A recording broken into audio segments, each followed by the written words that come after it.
도널드 트럼프 미국 대통령이 북한을 테러 지원국으로 다시 지정한다고 발표했지만 북한은 의외로 담담한 반응을 보였습니다.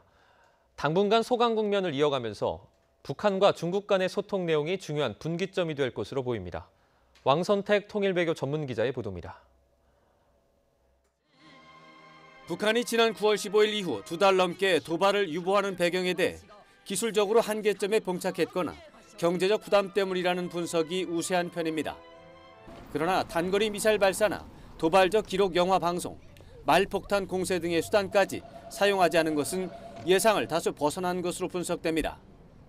특히 미국에서 최근 북한을 자극하는 조치가 많았다는 점을 고려하면 북한의 최근 도발 유보 행보는 의도적일 가능성이 있는 것으로 보입니다.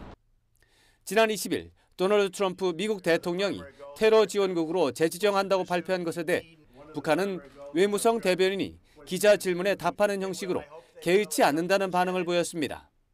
미국 항공모함 3척이 동해 수역에서 사상 최초로 합동훈련을 벌였고 트럼프 대통령이 서울에 와서 김정은과 북한을 모독했는데도 북한 반응은 담담한 편이었습니다. 북한이 과연 의도적으로 도발을 유보하는지 여부는 중국에서 가장 정확하게 파악하는 것으로 관측됩니다. 중국 공산당의 숭타오 대외연락부장이 시진핑 국가주석의 특사 자격으로 최근 평양을 다녀왔기 때문입니다.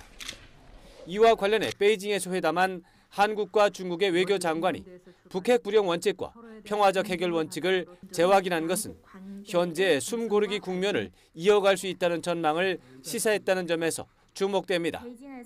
미국의 대북 강경책 전환으로 한반도 안보 불안이 증폭했다는 분석이 다수설이지만 북한의 숨고르기 행보가 지속하는 만큼 북핵 문제와 관련한 국면 전환 가능성은 여전히 남아있다는 전망도 당분간 꾸준히 거론될 것으로 보입니다. YTN 왕선택입니다.